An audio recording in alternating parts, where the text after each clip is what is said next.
আসসালামু আলাইকুম ওয়া রাহমাতুল্লাহ। শোনা যায় ঠিকঠাক এবার? আচ্ছা, আলহামদুলিল্লাহ ওয়াসসালাতু ওয়াসসালামু আলা রাসূলিল্লাহ ওয়া আলা আলিহি ওয়া সাহবিহি আজমাইন। আপনারা যারা ধরেন কথার কথা ফল খাইতে চান, গাছ লাগিয়ে নিজ হাতে ফল খাইতে চান, যে ফরমালিন যুক্ত ফল ভালো লাগে না, এখন আমি চিন্তা করছি যে আমি নিজ হাতে লাগানো পিওর গাছের ফল খাবো, নিজ হাতে লাগানো গাছ এবং ওইখান থেকে আমার সার বীজ দিয়ে উৎপাদিত ফরমালিন মুক্ত ফল। আপনারা কিভাবে খাবেন? মানে প্রসিডিউরটা কি হবে? গাছের ফল খাওয়ার প্রসিডিউর কি হবে? যে আপনি একটা বীজ লাগাবেন, রাতের বেলা ফেসবুক স্ট্যাটাস দিবেন, সকালবেলা গিয়ে ফল খাবেন, এরকম কিভাবে খাইতে হবে? এক বীজ লাগাবেন, চারা হবে। চারা কয়দিনে হবে? আপনি ফু দিলে একদিনে হবে? তো হবে না। চারার মতো যেরকম বয়স, যার জন্য যেটা নির্ধারিত। যেমন একটা গ্রামে একটা প্রবাদ আছে, আমার দাদি বলতেন যে তাল গাছ যে লাগায় সে তাল খাইতে পারে না। এই যে মুরব্বী আছেন বুঝতে পারেন, মানে তাল গাছে তো আস্তে আস্তে বাড়ে। এটা বিজ্ঞান উন্নত হয়েছে, তাল গাছের উন্নত করতে পারে না। তাল বলতেছে তোর বিজ্ঞান আমি মানি না, আমি আমার মতো করেই বাড়বো। তাল গাছ খুব আস্তে ধীরে বাড়ে। আমি এটা পরীক্ষার জন্য আমি নিজে একটা তাল গাছ লাগাইছি ক্লাস 7-এ থাকতে, 2006-7 সাল। আমি লম্বা যতটুকু হয়েছি, তাল গাছ আমার সমান লম্বা হয় না, এখন ওই পর্যায়ে আছে। গাছপালা হয়েছে কিন্তু লম্বা হয় না তাল গাছ। বুঝলাম যে আসলে যে তাল লাগায় সে খাইতে পারে না। এটা প্রবাদ বাক্য ঠিক আছে, প্রায় 60-70 বছর লেগে যায় একটা তাল গাছ বড় হয়ে ফল দিতে। এটা তালের জন্য একটা হিসাব, ধান গাছের জন্য একই হিসাব। ধান গাছ কি 2 বছরে বাড়ে? 3 মাসের মাথায় বেড়ে যায়, 4 মাসের মাথায় ফসল জন্ম নেয়, 5 মাসে ম্যাচিউর হলে 6 মাসে মানুষ কেটে ফেলে। 6 মাস পরে 2টা আবাদ যেখানে হয়। আবার 3টা আবাদ আছে, আমন, আওস, বড়ই, এরকম নামে 3টা আবাদ আছে। এখানে আবার ধরেন 3-4 মাস অন্তর ধান গাছ বড় হয়ে যায়। তাহলে ধান গাছের জন্য এক হিসাব, তালের জন্য এক হিসাব, নারিকেল গাছের জন্য আরেক হিসাব। তার মানে এই হিসাব, আপনি যে ফল খাইতে চান এক্ষেত্রে ওই গাছের স্বাভাবিক হিসাব, এটাকে আপনাকে আমল নিতে হবে। আপনি চাইলে যত চিন্তা করেন যে মৌলবী 10 জনকে ভাড়া করে, ভার্সিটি 10 জন প্রফেসরদের মিলাদ করিয়ে ইয়া নবী সালাম আলাইকে খতম করে আপনি গাছকে বাড়াইতে পারবেন? তাহলে আপনি কি করতে হবে? প্রথমে বীজ লাগাবেন অথবা নার্সারি থেকে আপনি গাছ আনবেন। এরপর ওয়েট করবেন যে গাছটার ম্যাচুরিটি আসতে কতদিন সময় লাগে। ম্যাচুরিটি আসার পর তার ফুল হবে, ফুল একসময় ঝরে গিয়ে ওইখান থেকে পরাগায়ন হয়ে ফল হবে, ফল ম্যাচুর হবে, পাকবে, এরপরে আপনি কি খাবেন? ওটা খাবেন, তাই না? যেমন ধরেন ডাব খাইতে চান, ডাবের ফুল আসলে কি ডাব হবে না? ফুল আসার পরেও আর একটু সময় অপেক্ষা করতে হবে। আমের মুকুলে কি আম না, মুকুল আসার পরে মুকুল ঝরবে, ওইখান থেকে গোটা হবে, এরপরে বড় হবে আস্তে আস্তে, এটাই তো আম। তার মানে আপনাকে একটা লম্বা প্রসেস মেনটেন করে গিয়ে ওই ফলটা আপনাকে খেতে হবে বা কালেক্ট করতে হবে বা ফলের স্বাদ আস্বাদন করতে হবে। এই নর্মাল প্রসিডিওরটা আমরা দুনিয়ার ক্ষেত্রে সবাই বুঝি। যেমন কথার কথা, কেউ বাচ্চা চায়, তার দরকার একটা সন্তান। কিভাবে সন্তান হবে? কুলবালিশ নিয়ে এক রাত কাটালে পরদিন সন্তান হবে? ফেসবুকে স্ট্যাটাস দিলে হবে? ইউটিউবে কয়েকটা কিভাবে বাচ্চা হইতে হয় এরকম 2-1টা ভিডিও দেখলে হবে? হবে না। এরকম অনেকেই ভিডিও দেখে, তাদেরকে বাচ্চা হয়? কি করতে হবে? দুনিয়ার একটা সিস্টেম হলো যে আপনাকে কোন একজন নারীর সংস্পর্শে যাইতে হবে। এখন হালাল বা হারাম হইতে যাবেন সেটা ভিন্ন মাসলা। ওই যে লিভ টুগেদার, লিভ ইন আপনাদের এই সোসাইটিতে আছে। এখন আবার লিভ টুগেদার লিভ বলছে, আমার দাম্পত্য সঙ্গী, বউ স্বামী, এগুলো না, কি বলতেছে? বেড পার্টনার, লাইফ পার্টনার, দাম্পত্য সঙ্গী, এগুলো দিয়েই রমরভাবে বিজনেস চলতেছে, স্যারোগেসি আছে। তো যে কোনো একজন নারীর সংস্পর্শে আপনাকে যাইতে হবে, দেন আপনাকে তার সাথে ক্লোজ হইতে হবে। এরপরে কতদিন অপেক্ষা করতে হবে? ন্যূনতম 8 মাস। সুস্থ ম্যাচিউর বাচ্চা চাইতে 8 মাস 9 মাস আপনাকে অপেক্ষা করতে হবে, এরপর আপনি বাচ্চা খুঁজে পাবেন। তো দুনিয়ার ক্ষেত্রে আমরা এই হিসাবটা কিন্তু মোটামুটি সবাই বুঝি না? যে কাঙ্ক্ষিত ফলাফল পেতে হলে আমাকে কি করতে হয়, যেটার জন্য আমার কাজ, সেটার যে দুনিয়ার নিজাম, এটাকে আপনি সিস্টেম বলতে পারেন, নেচারের বিধান বলতে পারেন, সূত্র বলতে পারেন, যা খুশি তা বলেন, এইটা আমাদেরকে সবরের সাথে মেনে নিতে হবে। কারণ কি, দুনিয়ার নিজাম, দুনিয়ার সিস্টেম এটাই যে আপনি কোনো কিছু চাইলে সেটার সিস্টেম অনুসারে সেটা হবে। এই এত বড় বিল্ডিং কয়দিনে বানাইছে? কয়েক বছরে বানাইছে। প্ল্যান থেকে শুরু করে, পাস থেকে শুরু করে, পাইলিং থেকে শুরু করে কয়েক বছর তার সময় লাগছে। এরপরে আপনারা এখানে যার যার অ্যালোকেটেড সিটে চলে আসছেন, একই কথা। তো দুনিয়ার সিস্টেমের ক্ষেত্রে মোটামুটি আমরা সবাই বুঝি যে এটা আমি যত তাড়াতাড়ি চাই না কেন এটা সম্ভব না, দুনিয়ার সিস্টেমে আমাকে আগাইতে হবে। দুনিয়া যেভাবে চাই ওইভাবে হবে। হ্যাঁ হতে পারে কিছু কম বেশি হইতে পারে, 9 মাসের জায়গায় 8 মাসে বাচ্চা হতে পারে, কিন্তু 4 মাসে তো বাচ্চা হবে না। আর 4 মাসে বাচ্চা হলে সেটা সুস্থ হবে না অসুস্থ হবে? ওইটা লালন পালন করা যাবে? প্রি মেচুর বেবি হয় না অনেকের, কি করা লাগে বলেন? ইনকিউবেটরে রেখে দিতে হয় বাচ্চাকে, ইনকিউবেটরে মাসের পর মাস রেখে দিয়ে ওটাকে ম্যাচিউর করে এরপর আপনাকে সোসাইটিতে আনতে হয়। লং টার্ম সময় 2-3 মাস যাদের ইনম্যাচিউর বেবি হয়েছে, দেখবেন ইনম্যাচিউর বেবির ক্ষেত্রে লালন পালনের খরচ বেশি না কম, এবং সারা জীবন এদের রোগ বেশি না হইতে থাকে। যাদের কোনো ক্লোজ রিলেটিভ যদি থাকে ইনম্যাচিউর বেবি হয়েছে, মানে 6 মাসে 4 মাসে বাচ্চা হয়ে গেছে, যদি দেখেন যে কেউ সারা জীবন তাদের কি করা লাগতেছে, রোগ প্রতিরোধ ক্ষমতা, ইমিউন সিস্টেম খুবই দুর্বল থাকে। কেন থাকে? অ্যাবনর্মাল প্রসেসে সে দুনিয়াতে আসছে, নর্মাল প্রসেসে আসে নাই। আবার দুনিয়াতে আসার পর মায়ের সাথে হরমোন রিলেটেড যে পরিমাণ সম্পর্ক থাকা দরকার ছিল ওই পরিমাণ হয় নাই, তার চেয়ে কম হয়েছে। ফলে তার ম্যাচুরিটি আসার সময়টা সে মায়ের পেটে পায় নাই, দুনিয়াতে এসে আর্টিফিশিয়াল ওয়েতে তাকে এগুলো সরবরাহ করা হয়েছে। এটা তার শরীর ওই মুহূর্তে নেওয়ার জন্য প্রস্তুত ছিল না। যেমন কথা ছোট্ট একটা বাচ্চাকে আপনি যতই মনে করেন যে আমি খুব পুষ্টিকর খাবার খাওয়াবো, এখন আপনি কি আপেল, কমলা, মালটা এগুলো কেটে কেটে খাওয়ানো শুরু করবেন? কেন খাওয়াবেন না? আপনি বলবেন না আমি পুষ্টি চাই, ওকে ফাইন, দেন ডে ওল্ড চিক বা ডে ওল্ড বেবি যেটা আজকে জন্ম নিচ্ছে, ওর তো পুষ্টি বেশি দরকার না? ওকে আপনি কি খাওয়াবেন? মালটার রস চেপে কি খাওয়াবেন? কাঁঠাল, ভাত, গরুর গোশত খাওয়ালে তো শক্তি পাবে, একটু করে খাওয়াবেন না? কেন খাওয়াবেন না? আপনি বুঝতেছেন যে ভাই আপনি যতই ওয়াজ করেন আমি এটা বুঝি যে এই স্টেজে এটা খাওয়ার সে উপযুক্ত না।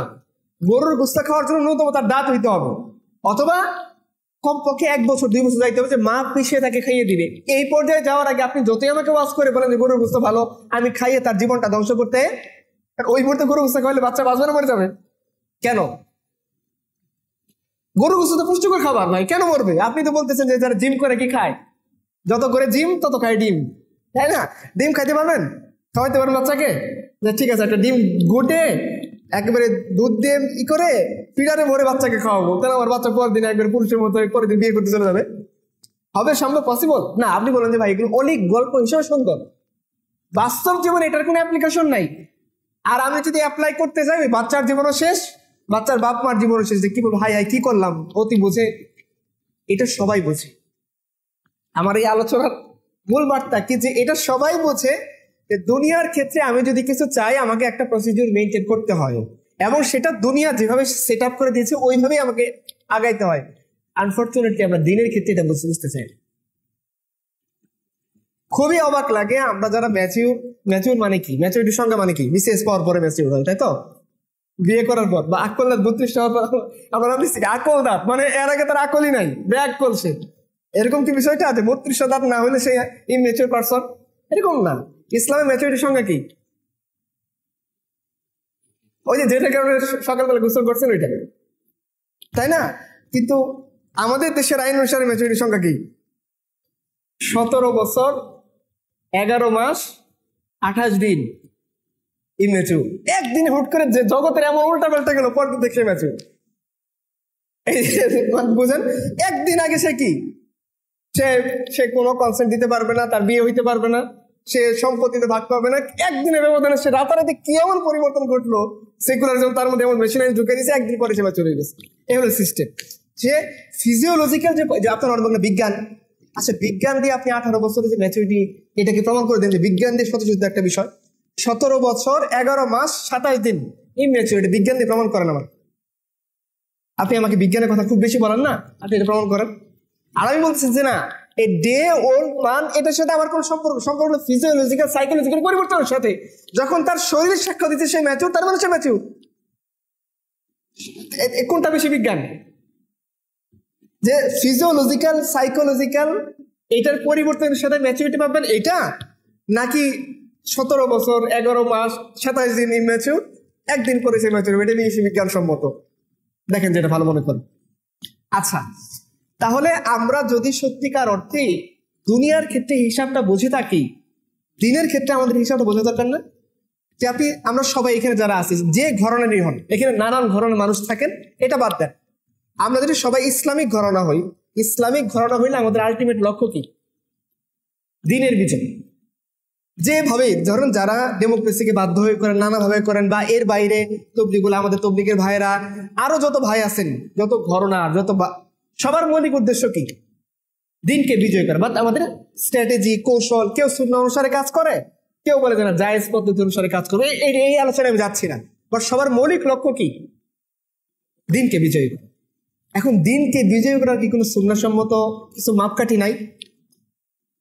প্রসেসের কথা বললাম না, প্রসেস আমি আগে বাদ দিয়ে দিলাম, কারণ প্রসেসটা কেউ বলে কৌশল হিসেবে আমি জায়েজটা নিব, কেউ সুন্নাহ নিবে, সেটা ভিন্ন।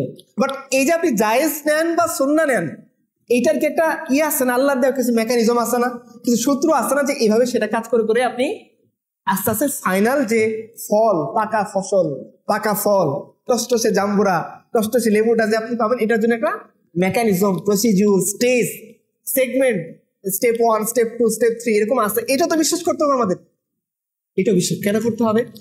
আমাদের চেয়ে কয়েক কোটি, কয়েক শগুন, কয়েক লাখ কোটি বেশি বুজুর্গ ছিলেন কে? রাসূলুল্লাহ সাল্লাল্লাহু আলাইহি ওয়াসাল্লাম। তিনি চাইলে পারতেন না একদিনে বিপ্লব করে ফেলতে? পারতেন। এজ এ পুরুষ হিসাবে যা দরকার রাসূল সাল্লাল্লাহু আলাইহি ওয়াসাল্লামের উপর, তার আমাদের চেয়ে আরো 39 গুণ বেশি না? আল্লাহ সাল্লাল্লাহু আলাইহি ওয়াসাল্লাম কয়জন পুরুষের সমান?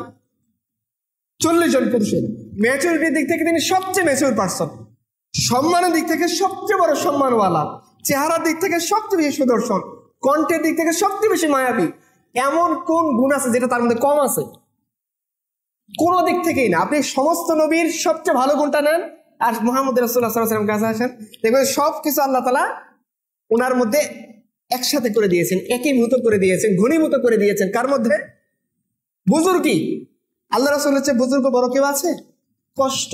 রাসূলুল্লাহ সাল্লাল্লাহু আলাইহি ওয়াসাল্লাম নিজেই বলছেন, আপনার হাদিসে পড়ছেন যে অন্য নবীদেরকে যা কষ্ট দেওয়া হয়েছে, আমাকে কষ্ট দেওয়া হয়েছে এর চেয়ে বেশি, দ্বিগুণ। অসুস্থতার ক্ষেত্রে রাসূলুল্লাহ সাল্লাল্লাহু আলাইহি ওয়াসাল্লাম নিজে বলছেন যে তোমাদের কষ্ট আসলে, জ্বর আসলে যে পরিমাণ কষ্ট লাগে, আমার দ্বিগুণ কষ্ট লাগে। তার মানে তার কষ্ট লাগতো না? আপনি মনে করেন এটা হইতে পারে, এরকম একটা চিন্তা আমাদের আসতে পারে যে আল্লাহ রাসূল যেহেতু অনেক বড় বুজুর্গ ছিলেন, তার মানে তার শরীরে ঢিল লাগলে কষ্ট লাগতো না। আল্লাহ তাকে গায়েবী পদে, সিনেমা সিন্দাবাদ দেখছেন না আপনার ছোটবেলা, শক্তিমান, কিছু হইলে ফুফা দিয়ে একবারে মুহূর্তের মধ্যে। এগুলো হলো আমাদের এই যে এটাকে কি বলা যায়, যে এই ধরনের ভার্চুয়াল জগৎটাকে রিয়েল মনে করতে করতে রিয়েল লাইফটাকে আমরা ভার্চুয়াল জগতের মধ্যে বানাই ফেলছি, মানে ওরকম অনেক কিছু ইলুশন বলেন না, এরকম একটা ইলুশনের জগতের মধ্যে আমরা বাস করি। রাসূলুল্লাহ সাল্লাল্লাহু আলাইহি ওয়াসাল্লাম নিজে বলতেছেন কি, দেখো তোমাদের জ্বর আসলে যে পরিমাণ কষ্ট লাগে, আমার কষ্ট কি পরিমাণ লাগে? দ্বিগুণ পরিমাণে লাগে। তার মানে ঢিল লাগলে কষ্ট রাসূলের লাগতো কি লাগতো না? রক্ত বেরোতে কি বেরোতো না? ফ্যামিলি ক্রাইসিসে তিনি কান্না করতেন কি করতেন না? রাসূল সাল্লাল্লাহু আলাইহি ওয়াসাল্লামের ছেলে মারা গেছে, ইব্রাহিম, হাদিসের মধ্যে আসে, আব্দুর রহমান ইবনে আউফ বলছেন, ইয়া রাসূলুল্লাহ আপনিও কাঁদেন? আপনাদের সহনীয় ক্ষমতা বেশি। বলছে হ্যাঁ, স্বজনের মৃত্যুতে আমিও কষ্ট পাই, তবে আমরা এমন কিছু বলি না যাতে আমাদের রব অসন্তুষ্ট হন। আমরা বলি ইন্না লিল্লাহি ওয়া ইন্না ইলাইহি রাজিউন। বাট কান্না যে এটা স্বভাব সুলভ কান্না, এজ এ আমি নবী হই, আমি পিতা, তো এই পিতা হিসেবে ছেলের জন্য কান্নার যে স্বাভাবিক বৈশিষ্ট্য, সেটা রাসূলের মধ্যে ছিল কি ছিল না? এখানে এসে ওই যে আমাদের একদল ভাই আছেন যে না, রাসূলের মধ্যে মানবীয় কোনো গুণ আরোপ করা যাবে না, তার রাসূলত্ব নষ্ট হয়ে যাবে। বাট এরকম না। বলেন তো দেখি, মানবীয় গুণ ফেরেশতাদের মধ্যে আছে না নাই? ফেরেশতাদের মধ্যে মানবীয় গুণ আছে না নাই? একটুও নাই। ফেরেশতারা শ্রেষ্ঠ না আল্লাহ রাসূল শ্রেষ্ঠ? তাহলে যদি ওই গুণগুলো না, আল্লাহ এরকম তিনি ভ্যানিশ হয়ে যেতে পারতেন। শত্রু তার কোনো ক্ষতি করতে ভ্যানিশ হয়ে যাচ্ছেন তিনি, সিন্দাবাদের ইয়ের মতো, আলিফলার মতো না, কিছু এরকম ছোটবেলা দেখতাম ফু দিয়ে একবার ছোট্টটা ব্যাগের মধ্যে ঢুকাই ফেলতো, এরকম তো না। কেন? তাহলে কেন আল্লাহ তাআলা এরকম দেন নাই রাসূলকে? মানুষের সাথে প্রাসঙ্গিক করার জন্য। মানুষ মনে করবেন যে ফু দিয়ে মানুষকে ছোট বানাই ফেলছেন, আমি কি পারি? তাহলে আমার জন্য যে কষ্ট, তার কষ্ট কি সমান? আমি যেভাবে ভুগবো তিনি কি ওইভাবে ভুগবেন? তিনি তো সমস্ত দুনিয়াকে ফু দিয়ে কন্ট্রোল করে ফেলেন। রাসূল কিন্তু ফু দিয়ে কন্ট্রোল করেন নাই, করছেন ফিজিক্যালি গেছেন, ময়দানে গেছেন, ফিজিক্যালি লড়াই করছেন। আল্লাহর সাহায্য আসছে, এটা আপনার ক্ষেত্রে আসবে। আল্লাহর সাহায্য কি রাসূলের ক্ষেত্রে খাস, মানে ফিক্সড, নাকি অন্যের ক্ষেত্রে সম্ভব? তার মানে এটা দিয়ে আপনি ধরতে পারবেন না যে রাসূলকে আপনি সাহায্য করছেন, কেন আল্লাহ আপনাকে এখন সাহায্য করবেন না? আপনারা জীবনের কোন একটা পরতে আল্লাহর সাহায্য খুঁজে পান নাই, যেটা হওয়ার কথা না, বাট হয়েছে কেন? আল্লাহ সাহায্য করছেন। হাসিনাকে তাড়াইছেন আল্লাহ সাহায্য ছাড়া না, আল্লাহ সাহায্য নিয়ে। কেন? কারণ এত কম কোরবানি দিয়ে এত বড় একটা রেজিমের পরিবর্তন সম্ভব।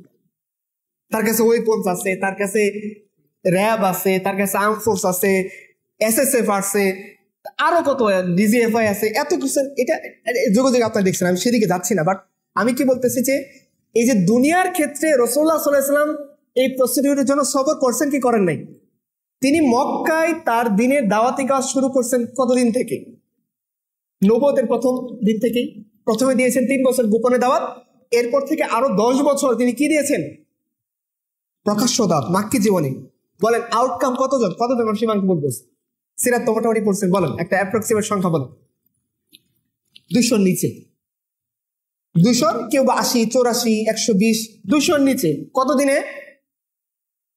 13 বছর। কজন? 200 মাইনাস, 200 প্লাস না, 200 নিচে, লোয়ার দেন 200। এর চেয়ে নিচে মানুষ ইসলাম কবুল করেছে। তাহলে এত লম্বা প্রসেসে যদি আমরা 200 মানুষ তৈরি করতাম, আমরা কি বিভিন্ন ফ্রাস্ট্রেট হয়ে যেতাম? এখনই তো মন ভরে না, বুঝেন নাই? মানুষ যদি বেশি না থাকে মনে হচ্ছে না, হচ্ছে না, কিছু হচ্ছে না। রসুল সাল্লাল্লাহু আলাইহি ওয়াসাল্লামের মধ্যে সবচেয়ে মোকাম্মাল কামেল পীর বলে না, সবচেয়ে কামেল পীর আল্লাহ ছিল, এরপর আর কেউ কামেল পীর নাই। সবচেয়ে কামেল পীরকে, এরপরে কেউ কামেল না, মোকাম্মাল না, সবারই কিছু অপরিপূর্ণতা আছে, ত্রুটি আছে। রাসূলুল্লাহ সাল্লাল্লাহু আলাইহি ওয়াসাল্লাম তিনি পরিপূর্ণ। ওয়া রাফা'না লাকা যিকরাক, সবচেয়ে শ্রেষ্ঠ, উত্তম। হ্যাঁ, এটা আল্লাহ সাল্লাল্লাহু আলাইহি ওয়াসাল্লামের ক্ষেত্রে শুধু বলতে, আর কেউ মোকাম্মাল না, কেউ কামেল না, সবার মধ্যে ত্রুটি আছে। তো কামেল পীরের সময় লাগছে কতদিন? মাদানী জীবনের দাওয়াতি ক্ষেত্রটা 13 বছর, 3 বছর হিডেন, 10 বছর প্রকাশ্য, টোটাল 13 বছর। মানুষ কতজন? আপনি ওই বলছেন, আপনি নিজেকে চিন্তা করেন যে আপনি 13 বছর ধরে একটা কওমের কাছে দাওয়াতি কাজ করতেছেন। ইন টোটাল বাংলাদেশের মধ্যে আপনার দাওয়াতে সারা দিচ্ছে মাত্র 200 জনের কম মানুষ। ধর বেটা, এই কাজই করবো না, মনে হয় এরকম। রাসূল কি করছেন? হাল ছেড়ে দিয়েছেন? তিনি কি করছেন?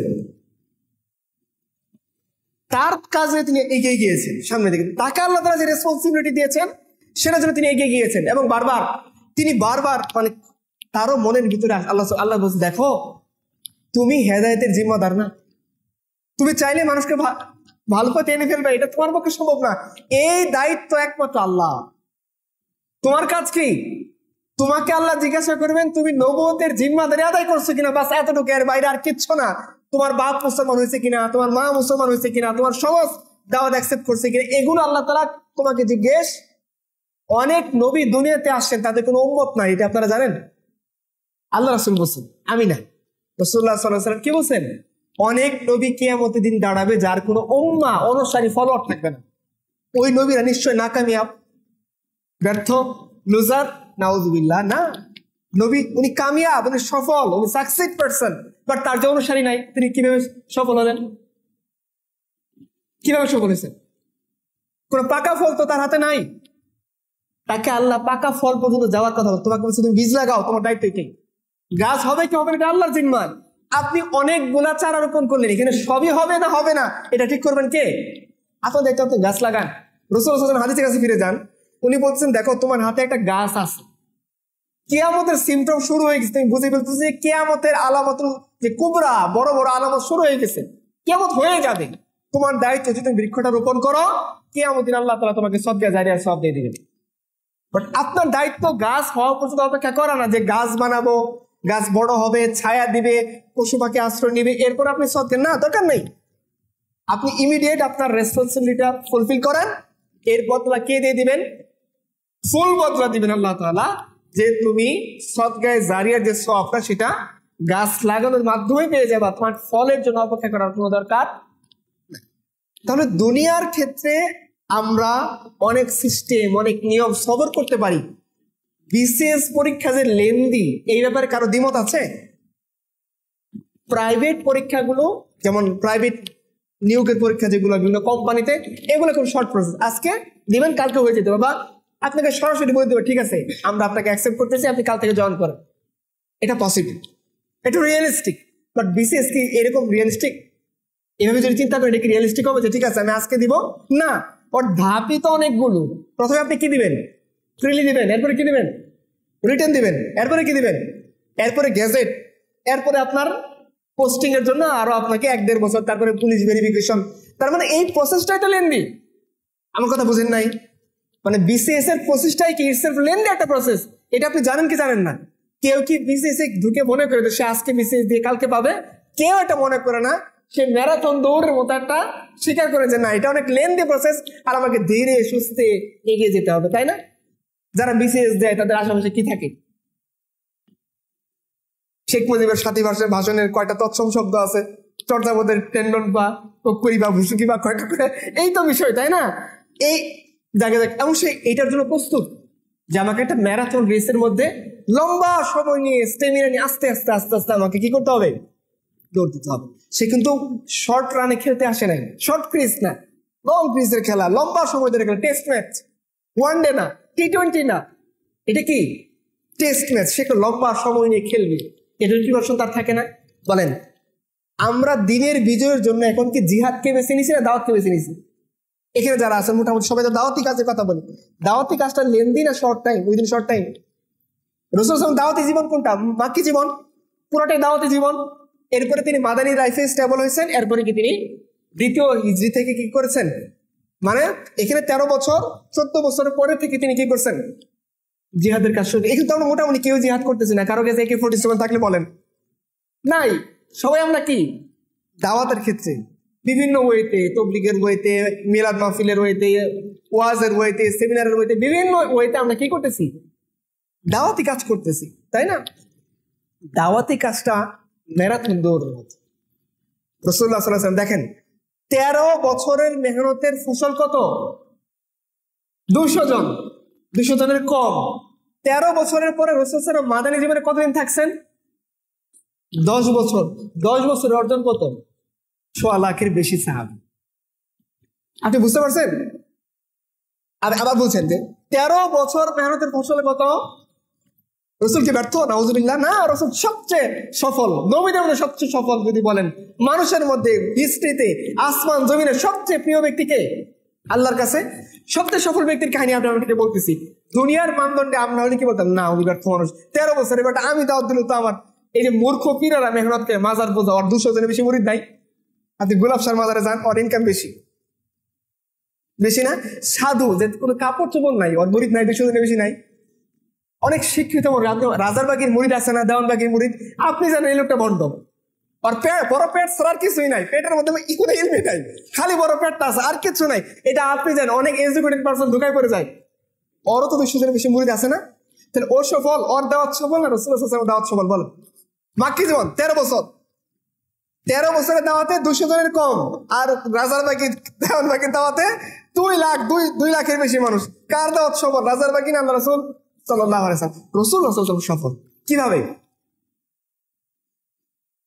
কারণ ম্যারাথন দৌড়টা এমনিই হয়, এবং কাজ এমন অ্যাঙ্গেল থেকে করেছেন রাসূলুল্লাহ সাল্লাল্লাহু আলাইহি ওয়াসাল্লাম, যেখানে দেশে একটা পিন গিরে দিয়েছেন, এবং এই পিন, এই বীজগুলো পরবর্তীতে বড় বড় বৃক্ষ হয়ে জন্ম নিয়েছে। যেটা এক্সাম্পল আল্লাহ দিয়েছেন, আলাম তারা কাইফা দারাবাল্লাহু মাসালান কালিমাতান তাইয়্যিবাতান কাশাজারাতিন তাইয়্যিবা আসলুহা সাবিতু ওয়া ফারউহা ফিস সামা। আল্লাহ বলেন, শোনো, আমি তোমাদেরকে একটা এক্সাম্পল বলে দিই। এই যে গাছ, তুমি যে বীজ লাগাইছো, পবিত্র বীজ, পবিত্র বাক্যের বীজ, কালেমা। সবচেয়ে পবিত্র বাক্য কি? লা ইলাহা ইল্লাল্লাহ, কালেমা। আল্লাহ তাআলা বলেন, এই পবিত্র বাক্যের এক্সাম্পল আমি তোমাদেরকে দিই, তোমরা শোনো। কি বলছে? দেখো, এই পবিত্র বাক্যের উদাহরণ হচ্ছে, এখান থেকে গাছ জন্ম নিবে, এটা বড় হইতে হইতে তার শাখা প্রশাখা এত বিস্তৃত হবে, মনে হবে আসমান এবং জমিন কিসে ছেয়ে গেছে। এটা কে এক্সাম্পল দিয়েছেন আমাদেরকে? এবং আল্লাহ আরেকটা বলছেন, এটা বলে আসমান। এখন বলেন বাতাস আসলে যে এত বড় গাছ টিকবে? আল্লাহ বলছেন, শোনো, এই গাছটা নিচ দিয়ে শাখা প্রশাখা মাটির অনেক নিচ পর্যন্ত বিস্তৃত। বাট এরকম না বট গাছের মতো নিচে শিকড় কম, উপরেই তার হুমকি দাম কি বেশি, এরকম না। এগুলো নারিকেল গাছ, এবং নারিকেল গাছ দেখছেন আপনারা অনেক দূর পর্যন্ত তার শিকড়। নারিকেল গাছ কিন্তু সহজে পরে নারিকেল গাছ সোজা না, বাতাস আসলে অর করে যাওয়ার কথা না, পরে না কেন? সে মাটিকে খুব শক্ত করে বুনন দিয়ে শক্ত করে ধরে থাকে, অনেক দূর পর্যন্ত, 1-1.5 কিলোমিটার পর্যন্ত অনেক সময় চলে যাইতে পারে। আল্লাহ তাআলা বলছেন যে তোমরা যে পবিত্র বাক্য নিয়ে কাজ করতেছো, এই যে বীজ লাগাইলা, মনে করো না এখান থেকে খুব পাট গাছের মতো জন্ম নিবে, যে পাট গাছ যদি ভেঙে পড়ে একটা পিঁপড়া মারা যাবে, তার এত এরকম না। আল্লাহ বলছেন, দেখো, তোমার কাছে যে বীজ আছে, দাওয়াতের বীজ, ইসলামের বীজ, কালেমার বীজ, পবিত্র বাক্যের বীজ, এটার এক্সাম্পল হচ্ছে এরকম গাছের মতো, যে গাছটার জমিন অনেক দূর পর্যন্ত তার শাখা প্রশাখা বিস্তৃত, তাকে বাতাস চলাইতে পারে না, আর সে উপরে বাড়তে বাড়তে বাড়তে বাড়তে তার শাখা, ডাল, প্রশাখা আসমান জমিনকে ছাপিয়ে গেছে, এরকম রাসূলুল্লাহ সাল্লাল্লাহু আলাইহি ওয়াসাল্লাম তার 23-13 বছরের জিন্দেগিতে এরকম মানুষ তৈরি করেছে। আবু বকর, উমর, উসমান, আলী, তালহা, আব্দুর রহমান ইবনে আউফ, এরকম যাদেরকে তিনি তৈরি করেছেন তারা এরকম পবিত্র বাক্যের, এরকম পবিত্র গাছের মতো, এরকম শক্তিমান দৈহিক দিক থেকে শুধু না, স্পিরিচুয়াল দিক থেকে, ইন্টারনাল দিক থেকে, যে দুনিয়া তাদেরকে টলাইতে পারে না। দুনিয়া দেখেন, এই যে মানুষগুলো, এই মানুষকে বাহ্যিক দিক থেকে দেখে সবাই দুর্বল মনে করছে না?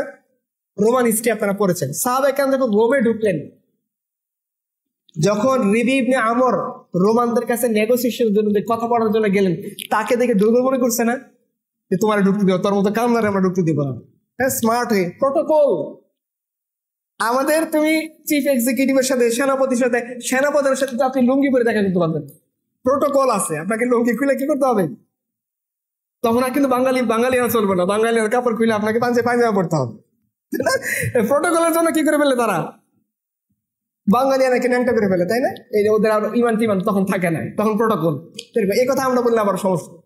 যাই হোক, তো ওকে প্রটোকল মেনটেন করার জন্য বলছি না তোমাকে ঢুকতে দেবো না। আমাদের দৃষ্টিতে তুমি কি জীর্ণ শীর্ণ শুকনা দেখা যায়, চেহারা সই ভালো না, পোশাক পরিচ্ছদ খারাপ, ঘোড়া তো ধাক্কা দিলে পড়ে যাবে এরকম, অস্ত্র ভালো না, প্রটোকল অনুসারে পরে ঢুকতে দিব না। অবশ্যই দেখো, আমার খুব ঠেকা পড়ে না যে আমি দেখা করতে দেবো, তুমি রিকোয়েস্ট করছো আসে দেখা করবে, এই জন্য আসছে। তোমাদের সেনাপ্রধান জেনারেল কি করছে? রিকোয়েস্ট করছে যে যুদ্ধ শুরুর আগে তোমাদের অবস্থা পর্যবেক্ষণের জন্য কাউকে পাঠাও। সাদ নামে নামের যাবে, এই জন্য আসছে। আমি নিজে ঠেকার বই আসি নাই, আমি তলোয়ার নিয়ে আসছি, আমি তো আগে শুরু করে দিতাম।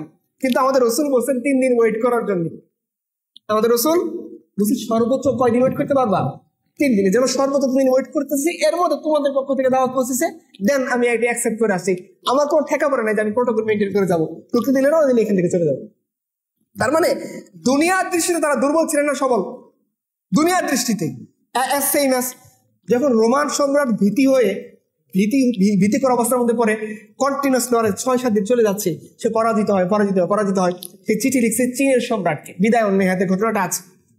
চীনের সম্রাটকে বলছে আমাকে কিছু ফোর্স দিয়ে সহযোগিতা করো, আমি একা লড়াই করতে পারতেছি না। একটা জিনিস খেয়াল করেন, আপনারা প্রায়ই দেখবেন গাজার যে লড়াইটা হচ্ছে, এখানে আমেরিকা অর্থ দিয়ে, অস্ত্র দিয়ে সহায়তা করতেছে, কিন্তু আপনি কিন্তু একটা জিনিস শুনে আসছেন ছোটবেলা থেকে যে ইসরায়েলের কাছে এমন কিছু আছে যেটা গোটা দুনিয়ার কাছে নেই। শুনে আসছেন এরকম, ইসরায়েল একটা অপ্রতিরোধ্য শক্তি। কেন অপ্রতিরোধ্য শক্তির একটা সাপোর্ট লাগতেছে? বুঝেননি আমার কথা? অপ্রতিরোধ্য যাকে বলা হয়, অজেয়, যাকে জয় করা সম্ভব না, যে তাহলে তার আমেরিকা থেকে, পশ্চিমা বিশ্ব থেকে এত সাপোর্ট কেন নিয়ে লাগতেছে? কেন জর্ডানের আকাশ সীমা, সৌদি আরবের আকাশ সীমা, নেটোর শক্তিগুলো তার ইউজ করা লাগতেছে? কেন ইউজ করা লাগতেছে? ছোট্ট একটা এক্সাম্পল দিই। সিটি কর্পোরেশনের ময়লার পরিষ্কার করার জন্য তাদের বেকো আছে না অনেকগুলো, এই বেকো বা বুলডোজার, এগুলোতে মানুষ ভাঙ্গাচোরা কাজে ব্যবহার করে, ঠিক আছে। একটা সিটি কর্পোরেশনের আন্ডারে কতগুলো বুলডোজার থাকে? 50টা, বেশি তো না। বাংলাদেশের পার্সপেক্টিভ 50টা বেশি থাকে, কারণ বাজার থাকে 50টা, 5টা দিয়ে বাকিটা টাকা কি করবে? বুলডোজারই খাই ফেলবে। যেমন ধরেন আপনারা ইউনিয়ন পরিষদ দেখছেন, আসছে গর্ভবতী মায়ের কার্ড, ইউনিয়ন পরিষদের মেম্বারই খাই ফেলছে, ও গর্ভবতী হয়ে গেছে, তখন গর্ভবতী হয়ে নিজে খাই ফেলছে। এরকম সিটি কর্পোরেশন বুলডোজার করে ওরা খাই ফেলছে। 5টা দিলে ওরা বললো ভাই শূন্যের কি পৃথিবীতে কোনো কার্যকারিতা আছে? 50টা মধ্যে আমরা 16 খাইছি, আপনি এ নিয়ে তো কেন করতেছেন? 5টা তো ঠিক রাখছি। এরকম তো 50টা বুলডোজার আছে। এখন আপনি যদি এই সিটি কর্পোরেশনকে বলেন যে তোমাকে পুরো ঢাকা শহরে বিল্ডিং ভাঙতে হবে, ওর পক্ষে সম্ভব? সিটি কর্পোরেশন ইটসেলফ অনেক বড় বিষয়, নগরের জন্য সিটি কর্পোরেশন অনেক বড় বিষয় না? সিটি কর্পোরেশন তো সিটিকে নিয়ন্ত্রণ করে, এই সিটিকে নিয়ন্ত্রণ করার জন্য তার যে মেশিনারিজ আছে, আপনি যদি বলেন একটা গোটা শহর ভেঙে আপনি সমান করে দিবেন, এখন সে পারবেন না। তাকে কি করতে হবে? অন্যান্য সিটি কর্পোরেশন বা ওই যে কি বলে ওটাকে, যে দরপত্র দিয়ে আহ্বান করতে হবে যে আমি গোটা ঢাকা শহর ভাঙতে চাই, টেন্ডার দিতে হবে।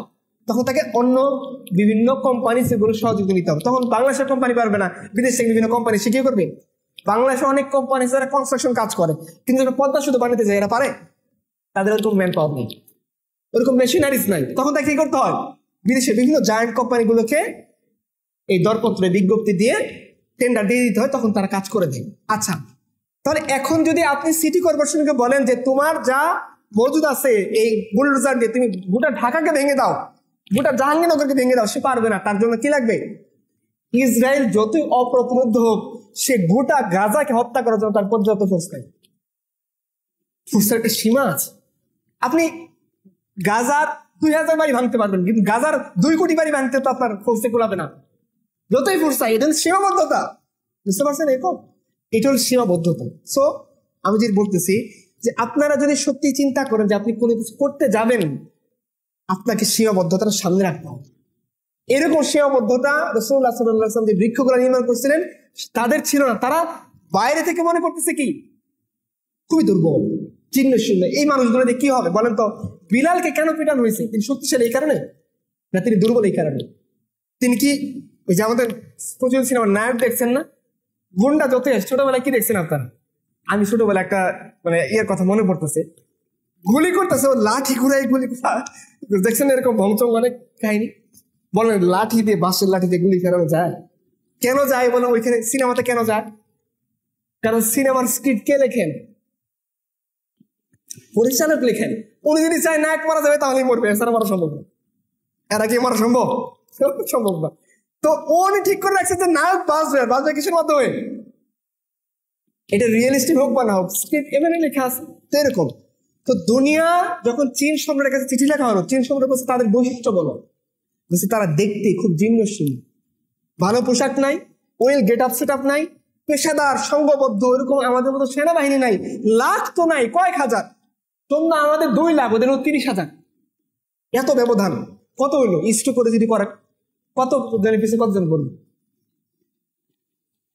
কত 66 পরে এরকম এরকম পরে না? 1:2 কত? 66 বা 67 এরকম। ও বলতেছে কি যে আমাদের সাথে তাদের গ্যাপটা এতখানি। পোশাকের দিক থেকে বলছে ওদের তেমন বর্ম নাই। বর্ম বলতে বোঝেন এই যে লোহার যে পোশাক, যে তরোয়াল দিয়ে আঘাত করলে কাটবে না, এগুলোকে বলা হয় বর্ম। এগুলো নেই। কামান বলছে না, এগুলোও নেই। ঘোড়া বলছে না, এত ঘোড়াও নেই। বলছে রিজার্ভ ফোর্স, বলছে রিজার্ভ ফোর্সও নাই, যা আছে সব ময়দানে আছে। তখন চীন সম্রাট বলছে ওদের ইন্টারনাল বৈশিষ্ট্য বলো। এগুলো তো বুঝলাম, ইন্টারনাল বৈশিষ্ট্য বলো। বলছে দেখে ইন্টারনাল বৈশিষ্ট্য হলো এরা দিনের বেলা যখন যুদ্ধে নামে এরা কোনো মানুষকে ভয় করে না। প্রত্যেকটা মানুষের টেন্ডেন্সি হলো সে কি হবে, আগে জীবন দিতে পারবে। 2 নাম্বার কি বলছে, এরা দিনের বেলা কোনো কান্নাকাটি করে না, যা কান্নাকাটি সব রাতের বেলা একলা একলা করে। দিনের বেলা একজনের পা কেটে পড়ে গেছে, এটাই দৃশ্য থেকে সে কাঁদে না। সে বলে আমি কামিয়াব হয়ে গেছি, আমার পা আল্লাহ তাআলা কবুল করে নিয়েছে। সে কাঁদে না। সে কখন কাঁদে? রাতের বেলা একা একা কাঁদে, চুপি চুপি কাঁদে, যায় না মধ্যে দাঁড়িয়ে কাঁদে। সে বৈশিষ্ট্য মিলাইতেছে যে স্বাভাবিক তো রাখতেছে না, যেটা শুনে এটা স্বাভাবিক, কিন্তু এইটা তো মিলতেছে না। এই হিসাব এর কি সব যে পা কাটা পারে। আমি আপনাদের একটা যুদ্ধের কথা বলি, হামরাউল আসাদ যুদ্ধ। এটা কম আলোচিত যুদ্ধ রাসূলুল্লাহ সাল্লাল্লাহু আলাইহি ওয়াসাল্লামের জীবনের মধ্যে। এটা ঘটছে উহুদের যুদ্ধের ঠিক পরের দিন। উহুদের যুদ্ধটা সবচেয়ে বেশি আমাদের জন্য আঘাতের যুদ্ধ ছিল না? মুসলমানরা সবচেয়ে বেশি আঘাত আল্লাহ সাল্লাল্লাহু আলাইহি ওয়াসাল্লাম কোন যুদ্ধে পাইছে? উহুদের যুদ্ধেই তো সবচেয়ে বেশি আল্লাহ সাল্লাল্লাহু আলাইহি ওয়াসাল্লামের সাহাবীরা শহীদ হয়েছেন, রাসূলুল্লাহ চাচা শহীদ হয়েছেন, রাসূলুল্লাহ নিজে আঘাতপ্রাপ্ত হয়েছেন, বড় বড় সাহাবী এবার এ টু জেড আবু বকর থেকে নিয়ে উমর পর্যন্ত সবাই আঘাতপ্রাপ্ত। এই যুদ্ধ করে রাসূলুল্লাহ সাল্লাল্লাহু আলাইহি ওয়াসাল্লাম আসছেন, তখন খবর চাওয়া হয়েছে যে আবু সুফিয়ান যে বাহিনী নিয়ে উহুদ থেকে ফিরে যাচ্ছে, ও মনে হয় আবার ফিরে উহুদে আসবে। এখন হচ্ছে উহুদে না গিয়ে মদিনাতে ঢোকার একটা পসিবিলিটিস আছে। রাসূলুল্লাহ সাল্লাল্লাহু আলাইহি ওয়াসাল্লাম বলছেন দেখো তোমরা যারা প্রস্তুত আছো চলো, আমাদেরকে আবার তাদেরকে মোকাবেলা করার জন্য এগিয়ে যেতে হবে। চিন্তা করেন সবচেয়ে বেশি আঘাত পেয়ে মানুষ ঘুমায় কখন? রাতের বেলায়। তো আমরা একটা সমুদ্রে আসলে কি করে, আর দূর ফজর জোহর আসে, ওরা দিন ঘুমায় উঠে কাজা কাফার আদায় করে দিয়ে সারা শরীর যদি স্ট্রেস করে, তাই না? এরকম তবলিগের এরকম 2-3 দিন মেহনত করেছে, পরে 2 দিন ঘুমাবো। আমাদের কাছে ওর মানে অ্যালার্ম দিত, ওর অ্যালার্ম বাজতে বাজতে আমাদের কান জ্বালা বলে তো উঠতো না, টেনে উঠানো যেত না তারিখ। পরবর্তী বাধ্য হয়ে তার বিছানার মধ্যে আমরা বালতিতে পানি ঢেলে দিয়েছি, তো তাও যদি ওঠে এরকম তা না ঘুমাইতো এরকম। আচ্ছা, তো শরীরের স্ট্রেসটা রাতের বেলা বেশি করে না? আল্লাহ রাতের বেলা ঘোষণা দিচ্ছেন ফজরের বেলা বেরিয়ে যেতে হবে, নো রেস্ট। আসছেন সন্ধ্যার পরে, রাতে ঘোষণা হলো আবু সুফিয়ান বাহিনী আবার ফেরত আসতে পারে, তোমাকে সকলে ফজরের পরে রওনা দিয়ে দিতে হবে। একজন সাহাবী যে দুর্বল, পা কেটে কিভাবে, এটা এক্সাম্পল দিয়ে দিচ্ছি। একজন সাহাবীর পা কেটে গেছে, ওনার ভাইয়ের হাত কেটে গেছে, দুইজনই পায়ে ব্যান্ডেজ বাঁধা, একজনের হাতে ব্যান্ডেজ বাঁধা। হাতে যার ব্যান্ডেজ বাঁধা সে রওনা হয়েছে অস্ত্র নিয়ে আরেক হাত দিয়ে, আর পা কেটে গেছে, ওই ভাই বলছে তুই আমার নিবি না? বলছে ভাই তোমার তো পা কেটে গেছে, তোমাকে আল্লাহ বলছে খবরদার, আমি এক পা দিচ্ছি, আরেক পা দেওয়ার জন্য তুই তোর কাঁধে বর করে আমার নিয়ে যাবি। এক হাত নাই ওই ভাই, তার আরেক ভাই যার এক পা নেই ওকে কাঁধে করে নিয়ে যাচ্ছে, চল আল্লাহ আল্লাহর জন্য আরেক পা দেবি। সো এই যে ইন্টারনাল বৈশিষ্ট্য বলতেছে কি, পা দিলে কাঁদে না, হাসে যে আমার পা আল্লাহ তাআলা তার জন্য কবুল করে নিছে। চোখ দিলে কাঁদে না, সে বলে আমার একটা চোখ ছিল, দুইটা চোখ ছিল, এটা আল্লাহ তাআলা তার রাস্তায় কবুল করে নিছেন। যদি সন্তান সহিত বলে আলহামদুলিল্লাহ আমার সন্তানকে আল্লাহ কবুল করেছে। একটা এক্সাম্পল দিই, নারীদের জন্য সবচেয়ে বেশি আবেগের জায়গা কোনটা? স্বামীর চেয়েও সন্তান। বিশ্বাস করেন যার সন্তান নেই বুঝবেন না, হইলে বুঝবেন। আবেগের জায়গা বললাম, আবেগের জায়গা সবচেয়ে বেশি নারীদের জন্য আবেগের জায়গা কোনটা?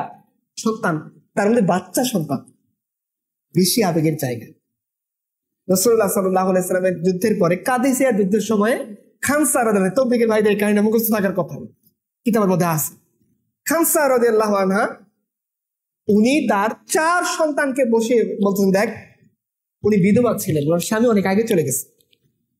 উনি কাদিসিয়ার যুদ্ধের বলছেন, দেখ বাবারা, আমি কিন্তু তোদেরকে এই জন্য বড় করিনি যে তোরা বিসিএস দিয়ে আমাকে প্রাডো গাড়ি কিনে দিবে, ঢাকা একটা ফ্ল্যাট কিনে দিবে, না, এরকম কোনো চাপ।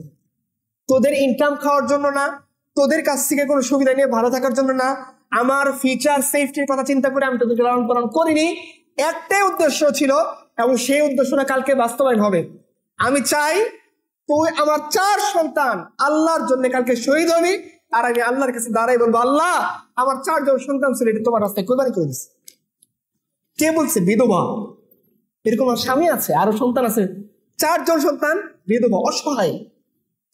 ইন্টারনাল বৈশিষ্ট্যগুলো যখন এক এক করে বলা শুরু করছে, চীনের সম্রাট বলতেছে, খবরদার, আমি ফোর্স পাঠাইতে পারি, অনেক বড় ফোর্স, শুরু হবে তোমার রোম, শেষ হবে আমার চীনে এসে, কিন্তু আমি ফোর্স পাঠাবো না, কারণ যে বাহিনীর কথা বললা এদেরকে দুনিয়া কেউ পরাজিত করতে পারবে না, তুমি সন্ধি কর।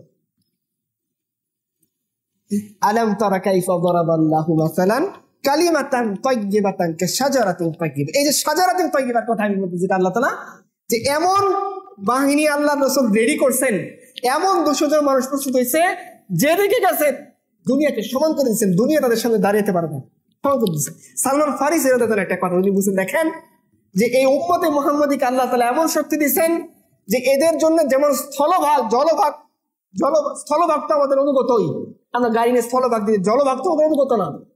জলের উপরে কি আপনি গাড়ি দিয়ে চলতে পারবেন? নৌকা ছাড়া চলতে পারবেন? চলতে পারবেন না। বুজুর্গদের কাহিনী ভিন্ন হয়, নর্মাল হিসেবে আমরা পারবো। সালমান ফার্সি বলছে যে এই দিন এমন শক্তি রাখে, এমন এমন ফোর্স, এমন এমন মানুষ, এমন মানুষ সাহাবী, এমন মুসলমান তৈরি করতে পারে, যেভাবে স্থলভাগ তাদের কথা শুনে ওইভাবে জলভাগ তাদের কথা শুনে।